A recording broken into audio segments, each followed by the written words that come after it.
minggu berkah, berlima berkah ada juga di sini, dan kalau hari Minggu ada minggu berkah. Di minggu berkah ini diisi dengan kultus, begitu setiap kegiatan di musola ini. Untuk kultus pagi ini kami akan memberikan judul dengan sehat dengan beribadah. Mungkin di pemikiran kita kok bisa ya ibadah itu bisa memberikan kita itu menjadi sehat, ya, menjadi sehat. Sebelum kami sampai ke situ, kami akan mukadimahnya, yaitu pengertian tentang sehat dan ibadah itu bagaimana. Sehat menurut definisi WHO, suatu organisasi dunia, dan di situ berkumpul para ahli kesehatan, kemudian merumuskan bahwa sehat itu meliputi sehat fisik, sehat fisik, kemudian sehat mental dan sehat sosial. Jadi sehat itu tidak hanya fisiknya saja, tetapi mental dan juga sehat sosial. Maksud dari sehat fisik mungkin Bapak Ibu yang Allah SWT sudah cukup paham, Bapak. Kalau sakit, ya berarti tidak sehat. Kemudian sehat mental itu bagaimana? Bapak Ibu mungkin juga sudah mengetahui, ya, kalau ada perubahan sifat dan perilaku yang menyimpang dari tatanan normal itu termasuk tidak sehat secara mental. Yang lebih parah itu kalau saudara kita yang ada di rumah sakit jiwa, itu sudah cukup parah berarti. Kemudian sehat sosial. Sehat sosial itu yaitu seseorang itu harus bisa bersosialisasi. Jadi yang tidak sehat sosial itu misalnya dia itu penyendiri, introvert dalam yang begitu jauh, sehingga tidak mau bersosialisasi, ya, sama tetangga dan saling menyapa. Itu sudah salah satu tanda dari tidak sehat secara sosial, walaupun itu dalam taraf yang ringan. Kemudian ibadah itu apa?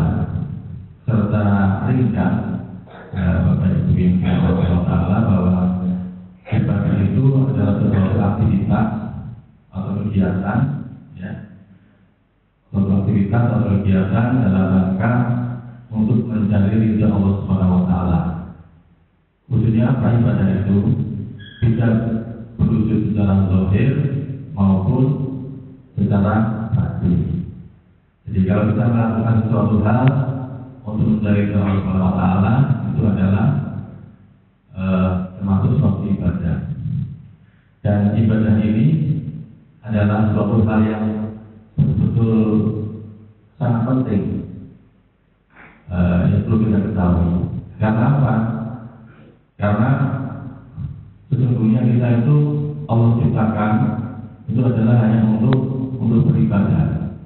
Sebagaimana yang Allah dalam Al-Quran, yaitu surat Az-Zariyat 56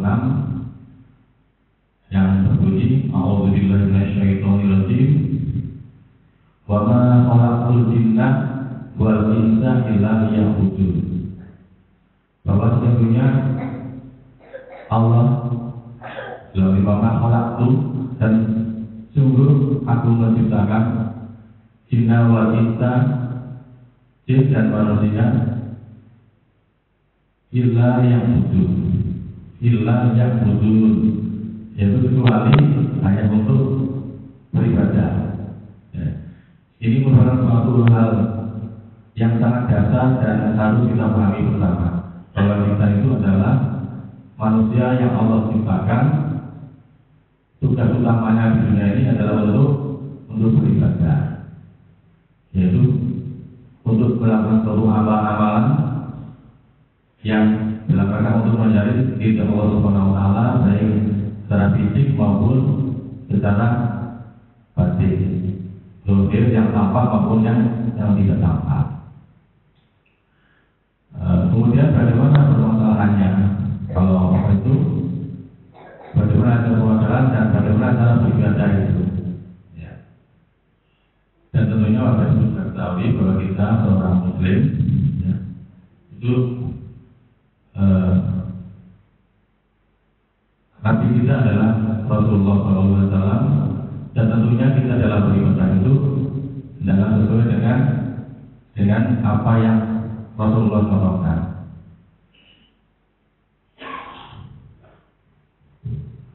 Ada dalam surat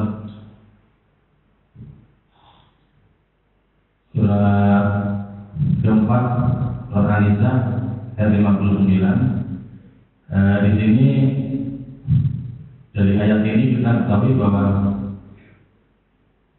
pegangan kita itu adalah taatan kepada Allah dan Rasulullah SAW dalam hal ibadah.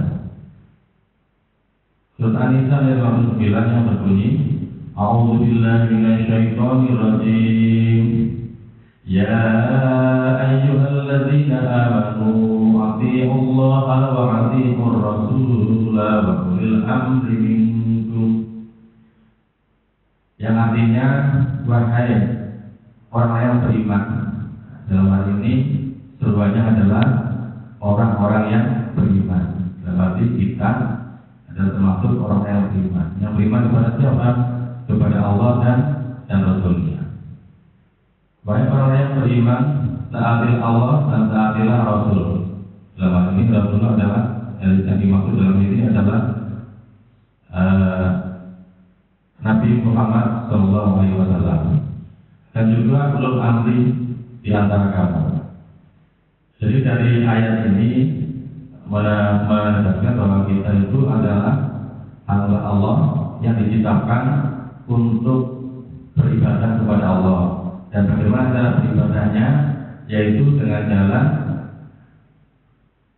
menurut Allah dan Rasulnya. Kemudian Bapak Ibu dari Rasulullah,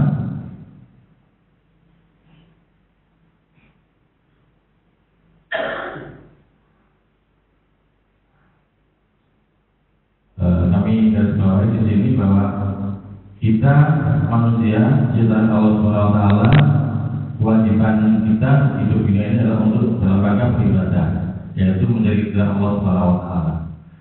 Kemudian bagaimana cara beribadah? Yaitu mengikuti yang Allah perintahkan dan yang Rasulullah contohkan. Dalam suatu hadis dari riwayat Al-Hakim bab 1 nomor 93, dan juga di hadis Al-Baihaqi bab 10 nomor 114, di sini dikatakan yang artinya dari Abu Hurairah radhiyallahu anhu berkata, telah bersabda Rasulullah SAW, aku tinggalkan dua perkara yang kalian tidak akan sesat selama kalian berpegang teguh dengan keduanya, yaitu kitabullah dan sunnahku. Serta keduanya tidak akan berpisah sampai keduanya mendatangiku di telaga, yaitu di surga. Di dalam hadis yang lain, hadis riwayat Al-Bukhari nomor 7280 dan juga hadis Ahmad 32 nomor 361.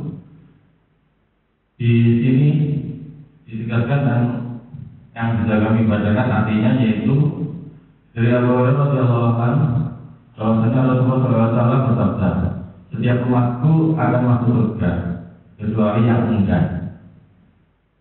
Mereka para sahabat bertanya, siapa yang enggan itu?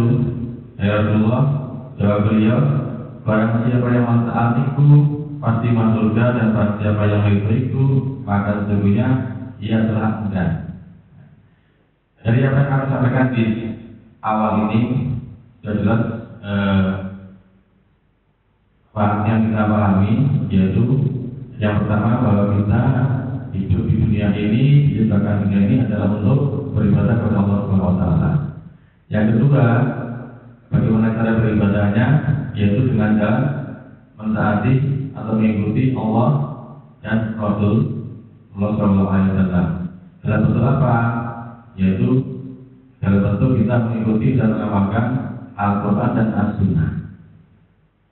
Jadi sudah jelas di sini dikatakan pertanyaan yang kami sampaikan di atas. Kemudian bagaimana hubungannya dengan apa itu ibadah dengan kita yang sehat?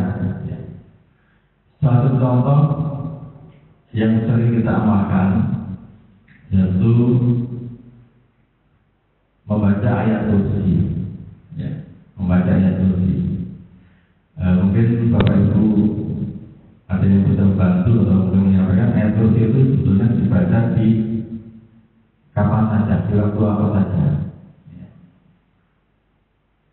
Jadi yang pertama yaitu ayat kursi itu yang sering kita baca pada saat telah selesai sholat fardu, zikir setelah fardu itu kita dianjurkan untuk membaca surat Yasin. Terus ayat kursi, ayat kursi, ya, membaca ayat kursi. Yang kedua adalah pada saat zikir pagi petang. Pada zikir pagi petang kita juga membaca surat ayat kursi. Jadi ayat kursi itu dibaca yang pertama pada setelah sholat, kemudian pada zikir pagi dan petang, kemudian pada saat sebelum tidur. Ya, tiga aktivitas itu selalu kita amalkan, ya, dengan membaca surat Al-Baqarah yang dengan ayat kursi. Mungkin Bapak Ibu sudah cukup hafal, ya. Kemudian apa itu fadilahnya? Nah, ini yang ada kaitannya dengan kesehatan. Fadilahnya diantaranya yaitu apabila kita membaca ayat kursi pada pagi hari, ya, Allah akan melindungi kita dari pagi sampai petang. Kalau kita membaca ayat kursi pada petang hari, maka Allah akan melindungi kita dari petang sampai pagi. Nah, terus melindungi itu dalam arti apa? Ya, melindungi kita dari bala, termasuk dari sakit.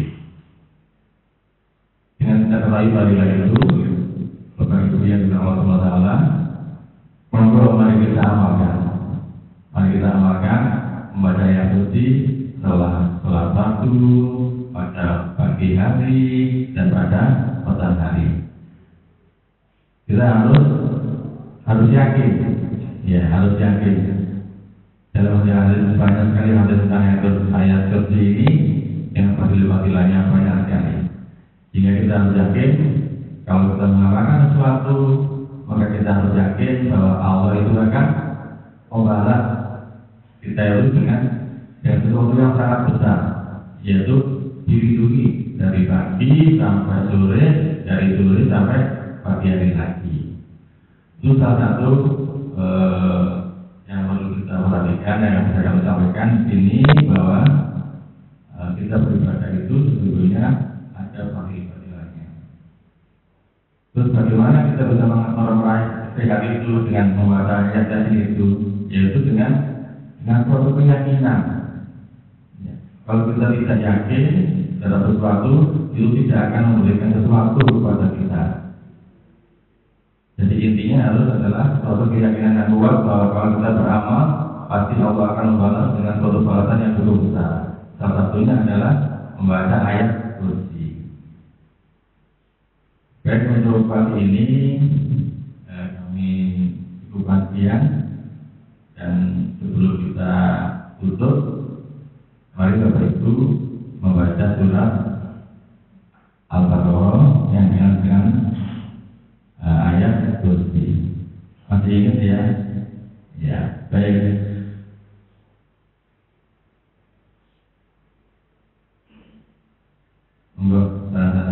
A'udzu billahi minasy syaithanir rajim. Allahu la ilaha illa huwal hayyul qayyum. La ta'khudhuhu sinatun wa la nawm. Lahu ma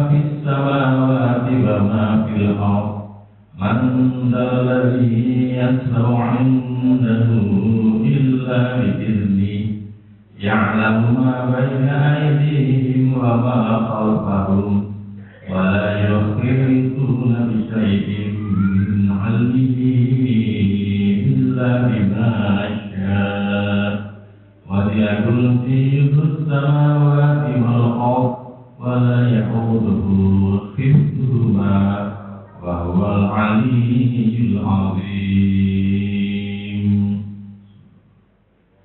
Demikian Bapak Ibu dengan sedikit yang kami sampaikan, mudah-mudahan bisa dipahami dan diyakini dengan sepenuhnya, dan mudah-mudahan kita bisa mengamalkan istiqomah. Dan istiqomah ini kita berharap mudah-mudahan Allah SWT melindungi kita oleh karena balasan apa yang kita kerjakan, dan keyakinan kepada Allah SWT kita dalam mencari ridhonya, kemudian yakin bahwa kita dalam mengamalkan sesuatu harus yakin bahwa Allah SWT akan membalas dengan balasan yang diberikan. Saya kira cukup dari saya, kurang lebihnya mohon maaf. Assalamualaikum warahmatullahi wabarakatuh.